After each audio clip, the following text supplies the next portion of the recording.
IPL 2026-এর আগে KKR ফ্যানদের জন্য একটা মুখে হাসি ফোটানোর জন্য এই খবরটাই যথেষ্ট যে মানে প্লেয়ারটা কেকেআর এর হয়ে আগে 90টা ম্যাচ খেলেছে, 2000 প্লাস রান করেছে, স্ট্রাইক রেট 137 প্লাস। হ্যাঁ, ঠিকই ধরেছো, আমি কথা বলছি নীতিশ রানার কথা।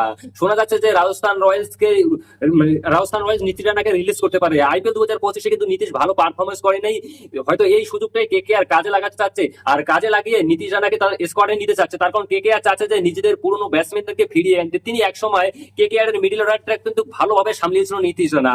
এই মুহূর্তে কেকেআর এর মিডল অর্ডারে কিন্তু অনেকটা ঘাটতি রয়েছে, তাই কেকেআর এর ব্যাটসম্যান চাচ্ছে যে একজন অভিজ্ঞ ব্যাটার যার আইপিএল এর মঞ্চে খেলার খুব বেশি অভিজ্ঞ রয়েছে। কিন্তু প্রশ্ন হচ্ছে যে নীতিশ রানাকে কি কিনবে কেকেআর? আমরা গত বছর দেখেছিলাম যে আইপিএল এর নিলাম যখন হচ্ছিল, সেখানে কিন্তু নীতিশ রানাকে কেনার জন্য কেকেআর হাত অব্দি ওঠায় নেই। আর সেই যদি রাজস্থান রয়্যালস যদি নীতিশ রানাকে রিলিজ করে, তাহলে কি তোমাদের কি মনে হয় কি কেকেআর কি কিনতে পারে? কমেন্ট করে অবশ্যই বলবে। দেখো, রাজস্থান রয়্যালস আমার মনে হয় রিলিজ করে, কারণ নীতিশ রানা কিন্তু 2025 আইপিএল একদম পারফরমেন্সটা একদম বাজে গিয়েছে। আর কেকেআর হলো পুরনো প্লেয়ার হচ্ছে নীতিশ রানা। আর দ্বিতীয়ত কথা হলো যে কেকেআর হয়ে তিনি ক্যাপ্টেন্সিও করেছিলেন 2060, 2023 কি 22 হবে ক্যাপ্টেন্সিও কম বেশি বেশি একটা যদিও ভালো হয় নাই। তো দেখা যাক শেষমেশ কেকেআর ম্যানেজমেন্ট কি করে। তোমাদের মতামত কমেন্ট করে